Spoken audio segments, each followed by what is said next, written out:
Welcome to Art Should Be Illegal, a podcast about art and its place in our society. Here in our fair republic, it is I, Liv, pronouns it and she, speaking right now, coming to you as a sort of captain. With me, of course, is my host of puppets and puppeteers that we get to see in one shot because I'm a little too emotive. It's Elissa and Annie. Hi.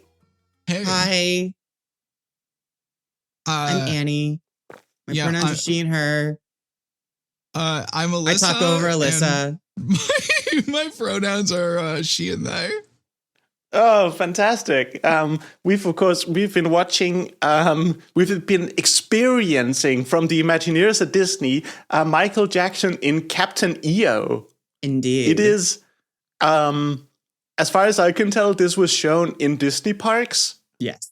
Which, of course, for the uninitiated, is a form of a capitalist imagination room where you get to experience someone else's ideas. But they're not good socialist ideas. They are, of course, weird ideas about who should be allowed to make art. Yeah. So, okay, apropos of absolutely nothing, I had a dream last night about Walt Disney, probably thinking about this, where he spoke in a thick German accent. And I don't know what my brain was trying to tell me, but I think it's that I consider Walt Disney to be a Nazi. Well, he was a Nazi, so that one... So that one is kind of easy. I had a dream the other day that people started calling me Lissy for some reason, and I was not fond of it. I was not. Lissy. I was not. You should not have shared that. You fool. Yeah, we are the kind of hypocrites and terrible people who will take any amount of personal joy you might have and weaponize it against you. No. Yes, that's right. This podcast is also therapy for yours truly, me. Not Lissy. As soon as we stop recording, we are the most dour people on the planet. We do not joke. We do not laugh. It's true. No, we don't. Not Lissy. Pissy. Jesus Christ. God damn it. Okay. Can't wait to put this one out there. Hey, so, Elissa, as the censor of the Censors, of course, you can just cut and paste whatever you want. You can make it sound like we're all saying slurs against you. It's true, and I very well might. Yeah, which slurs though? Because we're all white women, and so the slurs you're gonna have to be creative. I mean, you can imagine that. What would you do? I'm slightly more marginalized than the both of you because I'm blonde. I don't know. I can pass for Italian. I mean, okay, that gives you more rights. You shouldn't have them, but you do. I guess, Elissa, do you have any Irish ancestry? No, I don't. Yeah, what's with that red hair? Were your ancestors indentured servants, possibly? Nope. Nothing like that. Oh, my ancestors, of course. I am from Iowa, so there's corn. My grandparents were farmers. Ooh, okay, you're a cornhead. Yeah. Okay. Yeah. So you can call me rustic or something. My that also, was an electrician. I guess that also it makes sense why you would have cornrows then. She doesn't have cornrows. Okay, listener, she does not have cornrows. For the purposes of this tape, none of us have any hairstyles that might be appropriated from other cultures. My hairstyle back on track. We're on a timer here, buddies. We are. Yes, I have a heart out. Annie, you chose. This was your choice. Please tell us about what is going on and what made you decide that we should pull this from the archives. Well, so the main reason that I wanted to do this is we're kind of on a journey right now, as Art Should Be Illegal, the podcast, of looking at different forms of art and what's more different than an attraction at Disneyland. Is that what this is? I didn't do any research on this one except watch it, and it was fucking liberating. Yes, this was made as an attraction for Disneyland. This was shown in the Disney parks in a theater. Wait. So you're gonna stand in line possibly for hours. Some dipshit is gonna go in front of you because they have a fast track pass, and then all you get is 15 minutes of Michael Jackson. Okay, so I haven't been to this show, but I've been to other, what they're called 4D shows at Disney parks. And because they're like large theater amphitheaters for these shows, you actually don't wait in line for very long. At most, you're going to be waiting in line for the length of the show because like you got there as the other one was starting. And so like there aren't fast pass lines for these. It's pretty quick. Okay, just up front, of course, I should mention that the title is Captain EO. It's made in 1986, 17 minutes long, directed by Francis Ford Coppola. We'll get there. Oh, I'm sorry. Am I stealing your thunder? You're stealing my thunder. Oh my God. Okay, take us away. Okay, let me set the scene. Okay. The year is 1983. You're Michael Jackson, and you're coming off hot, off the incomprehensibly huge success of Thriller, right? Okay. MASH has ended to public acclaim, and the US just invaded Grenada. You're thinking, what do I do next? I'm incredibly popular. I'm an amazing singer. Everybody loves me. I know. I'll get into fucking movies. Yeah, nothing happened in Neverland yet. Okay. That hasn't happened yet. But how do I get into movies? What's the best way to do it? I know, there's only one company I can work with. Disney. And there's only one way that I want to work with Disney. I want to go in through the Disney parks. This all happened at the behest of Michael Jackson. He loved Disney parks. He would go multiple times per month sometimes. Okay? That actually does not surprise me. That is bananas. There isn't that much park, surely. He just fucking loved being around all those kids. What can I say? Oh no! I'm gonna take a firm stance here. I genuinely don't believe that Michael Jackson did inappropriate things with children. I don't have a lot of research behind my name to back that up, but just based on my cursory understanding of who he was, I think he was just emotionally stunted in the extreme and only really felt kinship with children, and he just liked hanging out with them. I mean, that we can give him. We can also call him Mr. Cleared of all charges. Yeah, we can. He was. Yes. Wait, no, or is it Mr. Settled out of court? I think he settled out of court. Okay. Okay. Yeah. I think child stardom is bad for people's brains. Yeah, I will say he did do fucked up stuff. Like he endangered children. He was irresponsible. He should never have been a caretaker for any children. I will say that. Oh yeah, but like that you could say that of a lot of people, like including I'm not going to say my parents, but possibly a lot of parents. Yeah, but that's we need to ban IVF, but only for rich people. Yeah, that's a different statement from he did like sexually inappropriate things with children, which I don't. Oh, absolutely. Okay. But Michael Jackson wanted to be associated with a Disney park attraction. So he got in contact with Disney and he wanted to like star in some kind of pre-recorded show at the Disney parks. And he decided that the only way he wanted to do that was if George Lucas or Steven Spielberg was attached to sort of protect himself, because he did want to get into a Hollywood acting career. So he wanted himself to look good in anything that got put out there. Spielberg was busy with The Color Purple, so I think he got the better end of that stick. And Lucas was very busy with like 1,000 other projects in 1983, as you can imagine. Well, actually, by this point, it's like 1985. But he was very busy. Like he was working on Star Tours for Disney. He was working on Indiana Jones. Like he was busy. I don't know. This feels like the kind of thing you could knock out in between, Schindler's List and whatever Star Wars they're doing. Hey, Liv, we'll get there. Oh, okay. So Spielberg, what do you call it? A premonition? No. Some overruns, as you might say. Oh no. Oh no. Okay. So George Lucas agreed to executive produce, but he would not be the director. Instead, he brought in his good friend, Francis Ford Coppola. which is just bananas, going, okay, I can't get the two biggest names in the 80s, but I'm going to get the third biggest name in possibly the world? What was Coppola coming off of to do this? Okay. Yeah. That's actually why this happened. Lucas threw this to Coppola because Coppola's reputation had been destroyed by the Cotton Club. The Cotton Club is good, though.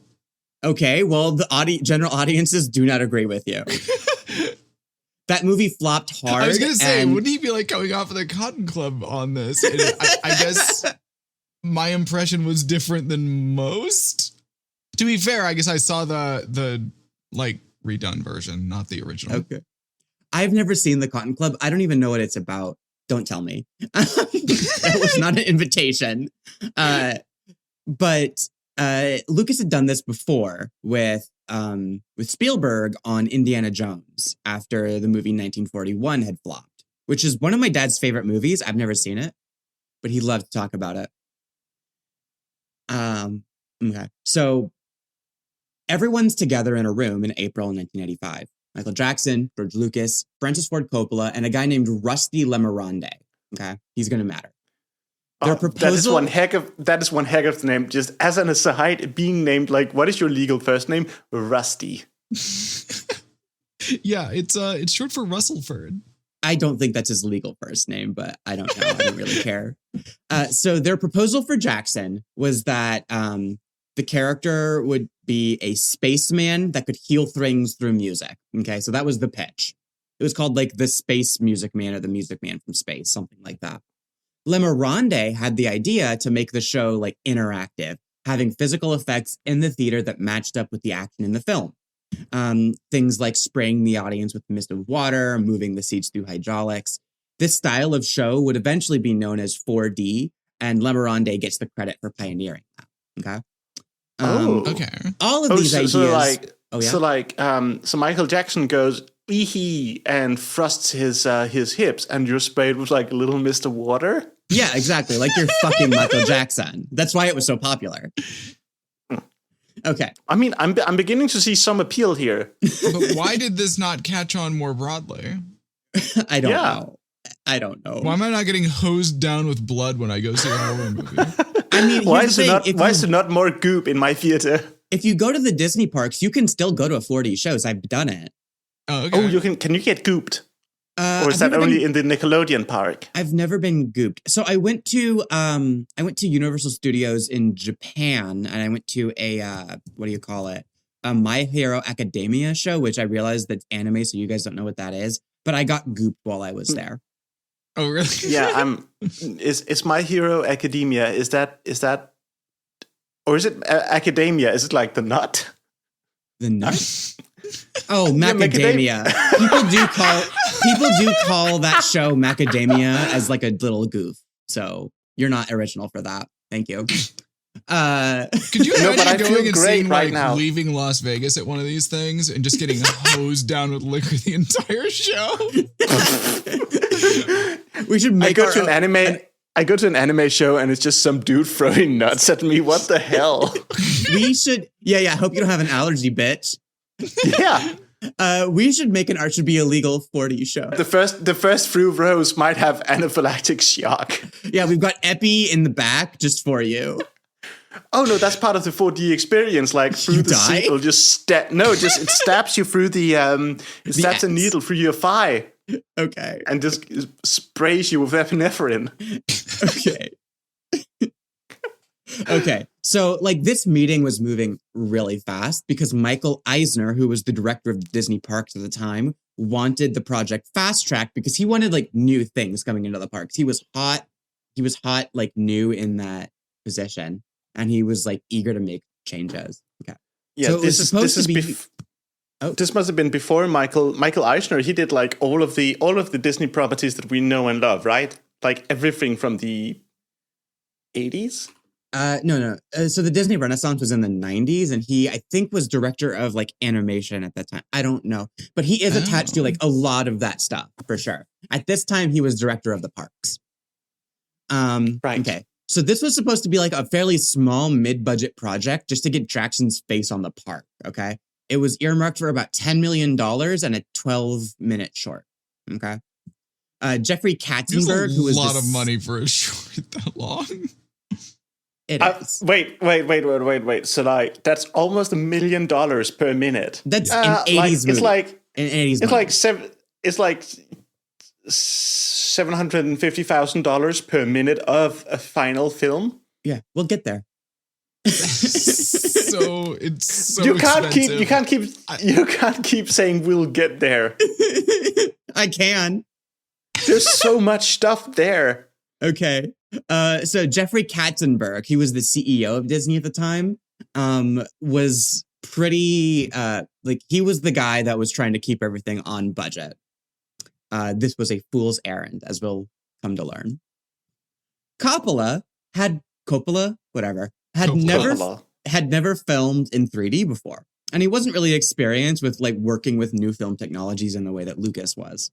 Lucas had like a mind for like, well, this new technology works this way, so this is how we'll film with it. Coppola was more of a pretty traditional film guy. He had no idea what the fuck he was doing. He was learning how to light and frame 3D on the job. Okay. Oh, no. Disney had hoped that Lucas would be like the actual director of the project, with Coppola as kind of a puppet. But according to Coppola, Jackson, Lucas, and Disney were all just like throwing out ideas. We want you to do it just like Poltergeist. Yeah. So Jackson, Lucas, and Disney were all like throwing ideas out, and Coppola was the guy that was stuck trying to make it all make sense. Okay. Lucas that's amazing. Yeah. Lucas got frustrated by the Disney political bullshit and pulled back from production almost entirely. He mostly started coming in post-production. So he just let Coppola do whatever he wanted and approved like everything that Coppola asked for. At one point, they built a giant gimbal, okay, for the spaceship set so that it could shake when it was hit by enemy fire rather than, shaking the camera. Right. just crop it in post and fucking jiggle around the film. Yeah, no, shake the set. No. They wasted like hundreds of thousands of dollars shaking the set. Oh my God. Okay. Crucially, does that work? We need to bring them back. Yeah.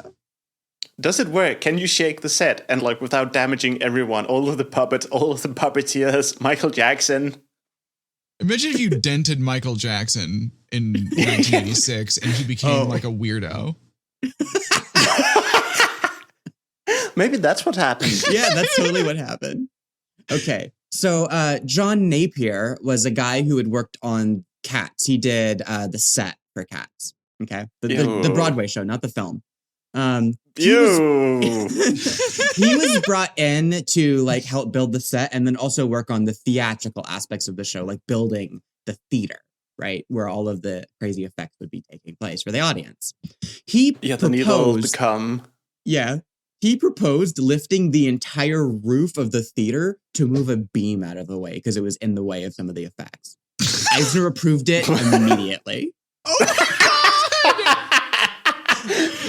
It's amazing to hear that the craziness that we're currently living through in like the late 2020s, where money stopped being free and we're sort of seeing the after effects of it, that has apparently just always been true at Disney. They'll just go like, yeah, whatever, just raise the roof, fuck it, I don't care. Yeah. Literally raise the roof.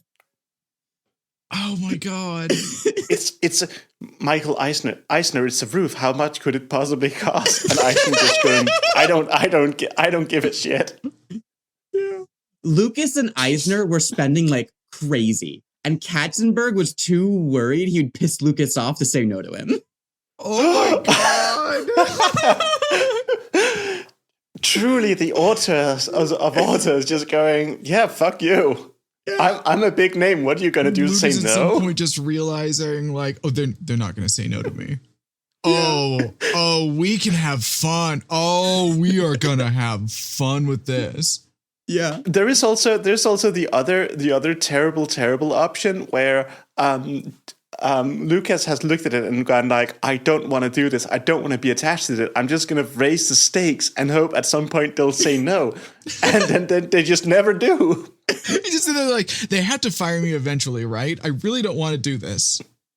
Sooner or later, one of these stunts will get me fired. It just keeps not happening. At some point, an accountant is going to open the mail, and then they just never do. Oh my God. Production finishes. The accountant looks at it, is like, what? Imagine being the accountant at Disney Park and going like, ride maintenance, like, yeah, like $5 million or whatever, but it's a lot of rides. Crew hire, hundreds of thousands of dollars, whatever. 17 minutes of Michael Jackson in a theater. $10 million bucks. Okay. Which, by the way, for reference, accounting for inflation, that's, oh God, it's 33 million in today's dollars. Oh. Accountant pulls out the invoice, takes a look at it, puts it down, picks up his coffee, takes a sip, picks the invoice back up, and spits the coffee all over it. Yeah, exactly. Okay, a fun little aside here is that by all accounts, Disney Imagineering fucking hated this project. Because as they should. No, not for the reason that you're thinking. They hated it. They hated it because Eisner had brought in non-Disney people for it. Oh my God! Jesus Christ! So they were just like not helping. Everything you're doing is amazing. So they're looking, but I don't they're looking at it and guy. going, wait, so the objection wasn't it's all of the money in the world. The objection is, no, this wasn't made here. Yeah. Why did you bring in a guy from Paramount? Why would you do that? This project sucks. Why would you bring in this dipshit Frank's? Why would you bring in Coppola? That dipshit. Who's Frankie Coppola? Who the fuck is that? I never heard of him. Yeah. George Lucis? Jorge Lucis?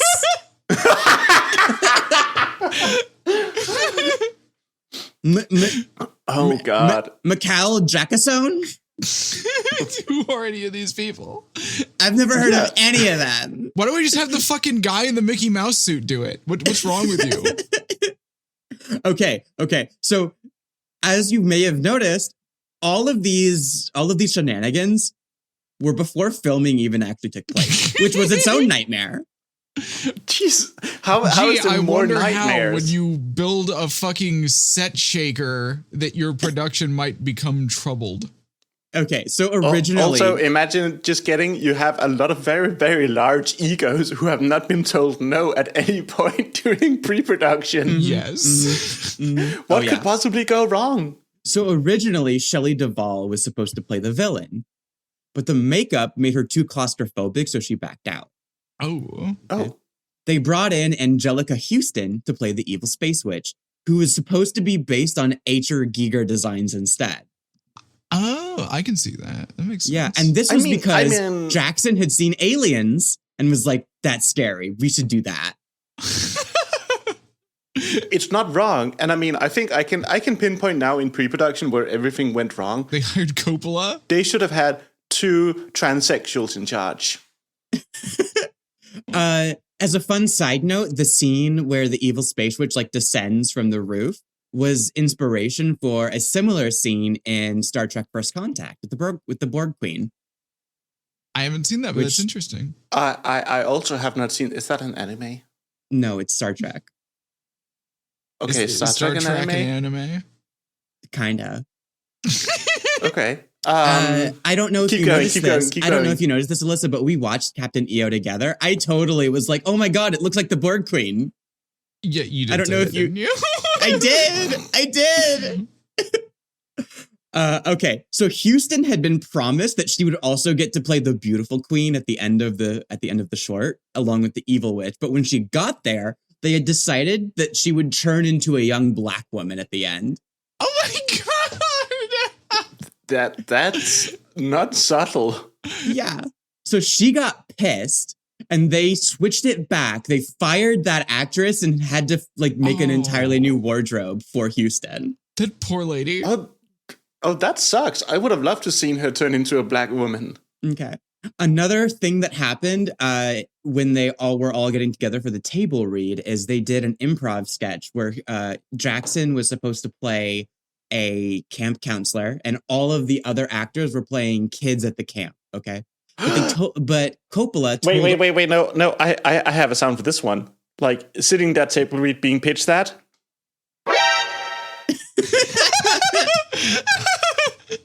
Okay. So Coppola had secretly told all of the actors to under no circumstances listen to Jackson. Correct. Good choice. And he had told Jackson that if you can't get the kids under control, you're going to get fired. Like in the improv sketch, not from the show. Okay. And then he had told Angelica Houston, who was the owner of the camp, that she secretly wanted to fire Jackson. Okay. So they were all having a great time, but Jackson was getting fucking pissed. I imagine. Yeah, and then Angelica Houston shows up and she's like this amazing presence. Because she's a great actress. And at one point, she allegedly picked Jackson up like almost a foot off the ground and screamed at him that he was fired. Oh, that's amazing. Wait. How terrifying. Yeah, but like terrifying in that way where I want her to pick me up a foot off the ground and scream at me. That sound. Hello. Hi.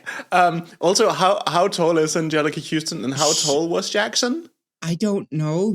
Angelica Houston is large. She's a large woman. She is. Yeah. She's a presence. And Michael Jackson is a tiny twink. He was a fucking twink.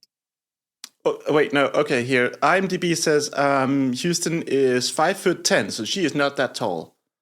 Okay, she has a much larger presence than that, for sure. That is pretty tall for a cis woman. Yeah. That's true. Michael Jackson, 5'9", so, like... She's just strong, I guess, and he's just a little twink. They're 3 centimeters apart in height, and she picks him up and lifts him. That's the story. Michael Jackson is like 90 pounds at this time. So that's the story. It may be exaggerated, probably is, but it's a fun story. Yeah. I mean, we only have the story to go off, so we're just going to have to accept it. Yeah. As canon. Yeah. Yeah. According to another story that happened during rehearsals, one of the Whip Warriors actors was chasing Jackson around, cracking a whip at his feet while they both like giggled until Coppola got really steamed and told him to knock it off. Like, so those are the kind of shenanigans. I'd be so pissed if I was directing and that happened. Yeah, those are the kind of shenanigans happening on set. And we're already burning $1 million a day. Yeah. But if you're being paid all of the money in the world and you're directing, why would you care? Just like let the kids have fun. Well, okay, because filming was super behind schedule because famous people just kept showing the fuck up to hang out with Michael Jackson. Kathleen Turner, great. Sophia Loren, Elizabeth Taylor, Joni Mitchell, Warren Beatty, and the entire Jackson family on different days would all show up and just like hang out. Amazing.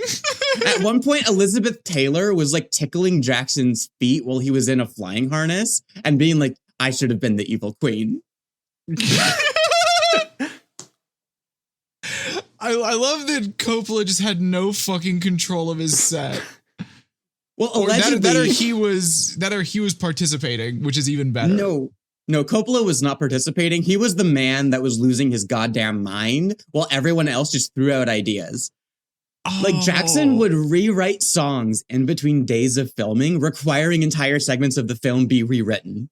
Oh, that'd be so infuriating. How many songs are in this? There are 2 songs. That doesn't sound that bad. I mean, of course, it's a 17-minute short. That's like a full quarter of the film is songs. Oh, God. Yeah. At what point are you just like, listen here. We're not fucking changing the script. It's not getting changed. Yeah, you say no to Michael Jackson in 1985. Listen, I've heard the lyrics to those songs. There's not that much to change. Okay. Yeah, I don't care that you can walk backwards. It's not changing. You can walk any direction you like. Okay, you piece of shit. We're not changing the fucking script. Michael, you can walk in any direction you want as long as it's backwards. So in all, principal filming was 3 weeks. Second unit filming took 6 months to fill in holes in the plot. How? It's 17 minutes. What? What were they doing? Because overruns didn't end at filming. When post-production happened, Lucas got involved, and that man is a fucking perfectionist. Oh no. Did he get industrial light and magic in on it as well? Already really bad for a 17-minute short. Yeah, like you can shoot a feature in that amount of time, and many people have. Yes.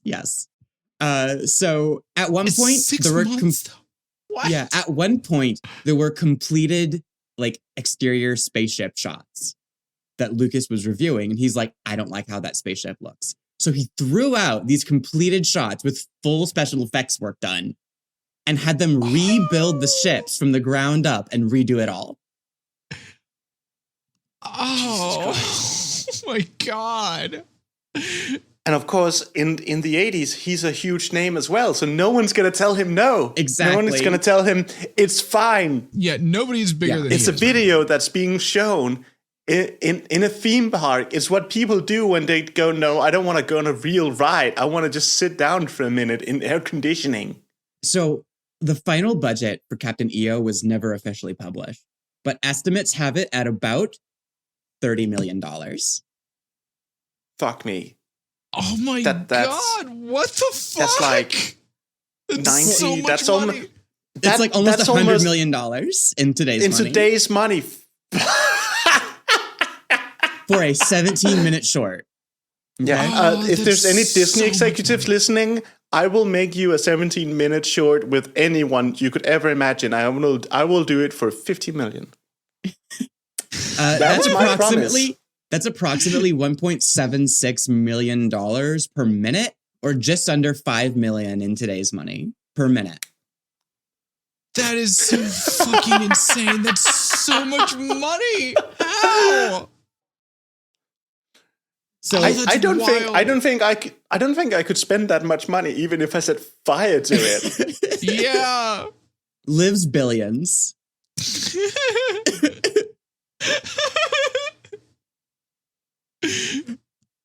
Okay.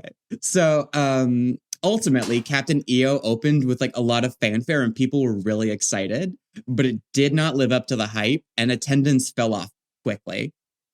How could it possibly? Yeah.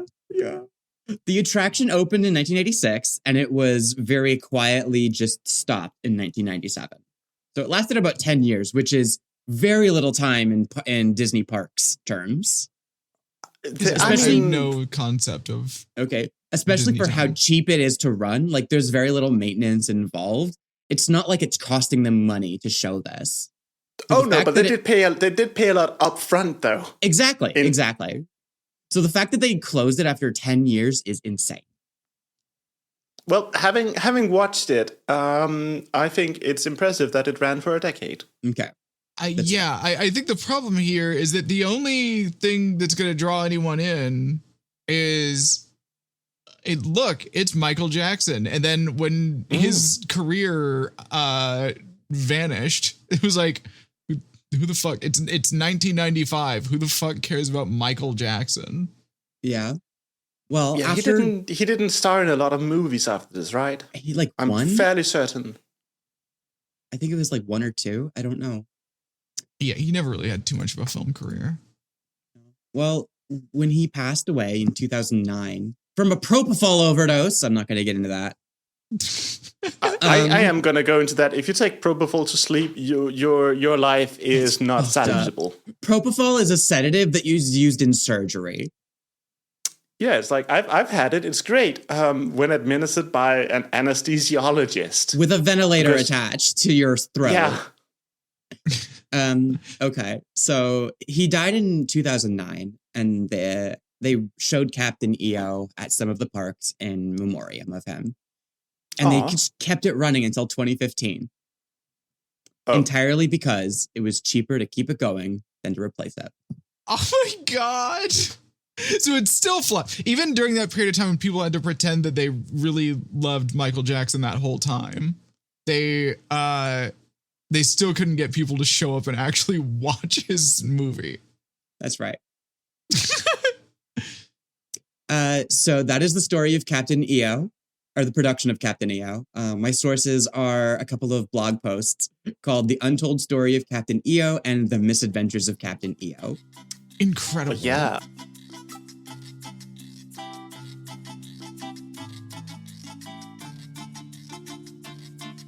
Dear patron, have you, while you're standing in line waiting to see Captain EO, have you considered to fund the pod? Like, we know here at Parks, we value you and your ability to stand in line and wait for an attraction. While you're waiting, thumb the pod, hit the bell, hit subscribe, consider buying a fast pass for the pod so you don't have to listen to me saying these weird things to you while you're standing in line. We value that you choose to stand in line for the pod. And while you're doing it, consider thumbing.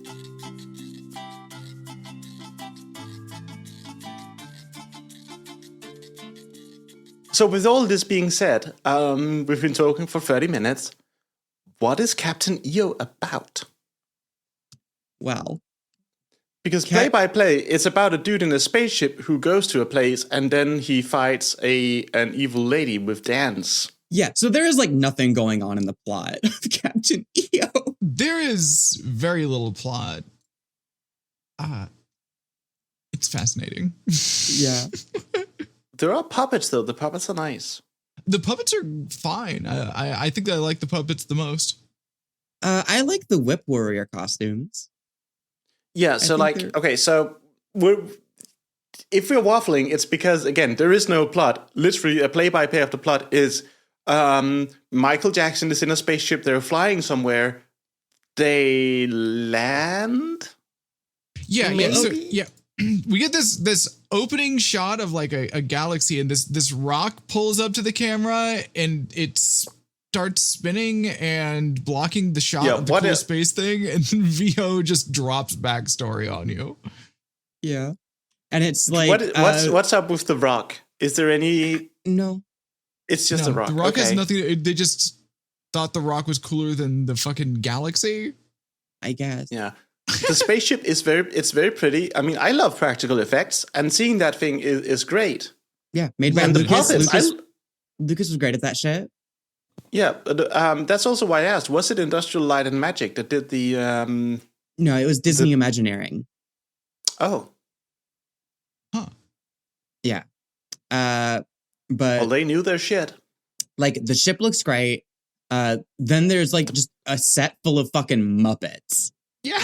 Yeah, which also great. I was kind of hoping that Michael Jackson would appear as a puppet. That would have been amazing. That would have been although it is disconcerting. There's this one humanoid robot that looks like it's AI generated because it's like weirdly smooth. Yeah, and he's got a monocle and his name is Major Domo. It's great. It is very George Lucas as well, because seeing all of those puppets, you go, okay, this is a bar scene out of Star Wars. Like, it has aliens, and all of the aliens are kind of shit. Yeah, for some reason there's a miniature space man elephant that won't quit farting out of its elephant nose. Named Hooter. Yeah, he's hooting and hollering, and he fucks up so much. It's so weird that they put me in this. And he fucking farts at them constantly, aggressively, which I imagine, now that I'm thinking about it, might be part of the reason they couldn't get people to come back after the first showing. Well, because I imagine that, like, when he farts at you, he sprays you in the theater with water. Yeah. You probably get sprayed. You probably get hit with like a gust of warm, musty wind. Yeah. Imagine being the guy in charge of reloading the fart stink can for Captain EO. Ew. Yeah. That's my job. That's on my fucking resume. Do not like this, but I am enjoying the shaky set. That works really, really well. You can really feel the shaking. Yeah. Is it $100,000 of 80s money worth? Maybe not. Maybe not. You could buy a better short for that much money. So anyway, Michael Jackson like ascends from the ground and he's pissed off at everyone. They're like, everybody shut the fuck up. Command thinks us that we're a bunch of losers, but we're the best. And I'm like, sure, of course you are. Yeah, it's so weird. He's whatever. Like, everybody thinks we're losers, but we're the best. And they're going to kick us out of the core if we don't succeed this time. It's like, oh, you've never succeeded before. Okay. What do you mean the core? But also, like, then they send them on the most important mission ever. Yes. And they still fuck it up because they're like, this is like some like diplomatic mission or something to the trash queen. And they fuck everything up. Yeah. Yeah. I mean, to be fair, it all looks fucking great. Like it does. It looks amazing. It is more Star Wars than Star Wars, honestly. It is also better than any Star Wars movie. You've never seen a Star Wars movie. Stop. I've seen like over half of the Star Wars movies. Have you seen the good one? Which one's that? The Last Jedi. It's the only good one. I have not seen that one. Okay. You should watch it. It's the only good one. Oh. I believe that. Come at me. I don't know. I don't have any strong feelings associated with Star Wars. My feeling with Star Wars is that it's aggressively mediocre. It's fine if you're a child. Yeah, it's dumb baby fantasy, but it's in space and it has racism. Oh, also Andor is good. That's the other. I was going to say the first one in 77, that must have been very interesting. Like if you're in 77, you're going like, what even are movies? Can movies be other than Casablanca? And then some dudes goes, what if space? That's fair. That must have been enriching. It did end the era of like dudes on cardboard sets monologuing at each other. While someone that's painted blue pretends to be an alien and kind of waves their arms around. And I'm never going to forgive Lucas for that. Yeah, sci-fi that's just people on shitty sets talking at each other is terrible, and I would never watch that. Yeah. A little bit of foreshadowing. Yeah, so anyway, there's a space fight, and then they land on the trash planet. Well, before they land on the trash planet, they get called by their commander. I forget his name. It doesn't fucking matter. But what I thought Commander is like, Exposition. It does not matter. Well, I just thought, like, why is there a hologram of fucking Leonid Brezhnev shit-talking Michael Jackson? That's pretty much what I thought, too. I was like, why does he look so familiar? He looks exactly like someone I've seen before. He looks like Brezhnev. Brezhnev. It's so weird. It's the eyebrows. Yeah. I'm just kidding. Has he been in anything big, this actor? Brezhnev? No, he wasn't. His name is Dick Shawn. He was mostly just in the Soviet Union. Oh, God. Anyway, so they have like a fucking trench run. They have a Star Wars trench run. Yeah, they go to the Star Wars trench. So I didn't mention this, but in production, they called this set the Trench Planet. And I'm like, okay. Just the Trench Planet? Sure. I mean, why not? Sure, why not? Welcome to Trench World. I mean, it's not derivative or stealing if you're actually having George Lucas do it. I think they're making Trench World as a war game right now called Trench Crusade. Ooh, neat. Nerd. Anyway, so they land on Trash World and they're immediately fucking captured. And I wrote right here, holy shit, the Supreme Leader looks like the Borg Queen. Look at her mechanical boobs. Yeah, she looks amazing. And also it is wonderful to see a real actor in this movie because Michael Jackson, he's not really selling it. He's too Michael Jackson. He's way too Michael Jackson. Yeah, Angelica Houston killing it. Her makeup immaculate. Like, it's great. Yeah, she's the trash queen. She comes down from the ceiling covered in trash. She's got this like she's hooked up to a cool tubes. Robot lady and has like freaky makeup and huge claws, and she's doing this like terrible overacting thing, and it's the hottest Angelica Houston has ever looked. ceiling trash queen woman, hello, is what I'm saying. Absolutely. Please pick me up a foot off the ground and yell at me. Yeah. So she sentences all of Michael Jackson's buddies to be turned into trash cans, which great bet. I love that. Yeah. And she sentences Michael Jackson to have like 100 years of torture. And he's like, what if I give you a gift? And I'm like, don't do it. Don't say yes. And she's like, what's the gift? And it's a song. Yeah, it's a gift of the gift of music. And then he says Autobots rock out and all of his little buddies transform into musical instruments in like a really weird looking stop motion sequence. Yeah. Yeah, it looks like cheap stop motion in that maybe they should have had a couple more frames in each animation. Like, don't get me wrong, the transformations themselves are fucking great, but the animation could have been a little bit better on it.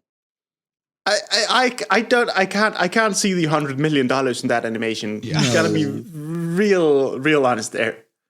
Well, it's because they had to do 1,000 different versions of it, I'm sure. But yeah, Hooter fucks it up. Yeah, Hooter fucking just biffs it straight into his keyboard like a little shit. Maybe don't bring a dude named Hooter. Yeah, on your space adventure. Just leave him in the ship. We're like you can see why they haven't succeeded in a mission before. And it's because of Hooter. It is entirely Hooter. Yeah. So Michael Jackson starts Michael Jacksoning and turning all of the trash soldiers into twinks with the power of pop. Yeah. He busts out the power of moves and turns everybody gay instantly.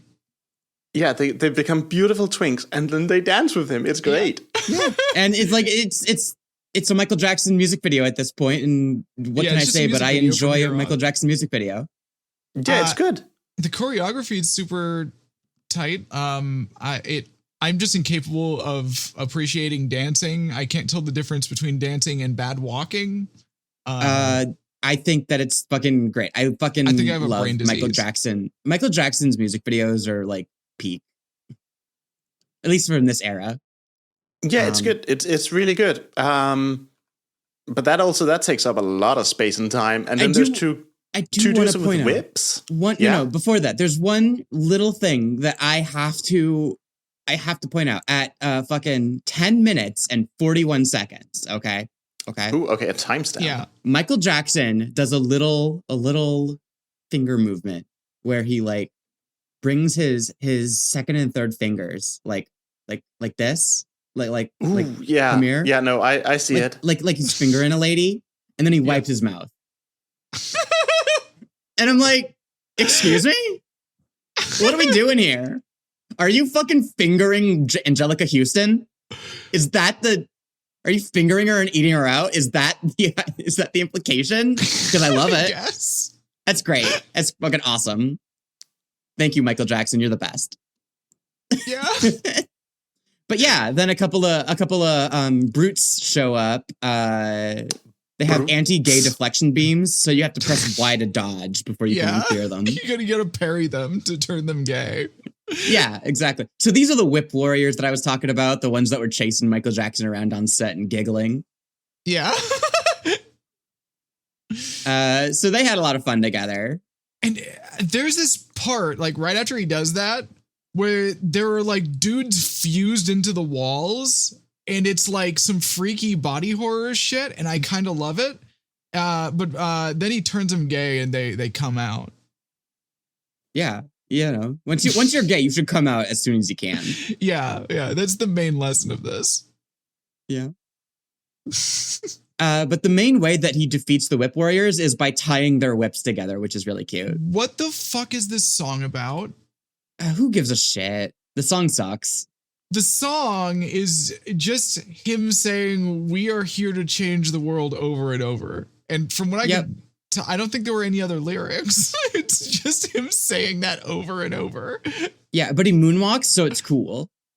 I wonder how many. There must be like a big archive of different takes with different songs. Since he kept redoing them, maybe there are different versions and maybe they're better. Well, I don't know if they ever recorded the other versions. I just know that he wrote them. Ah.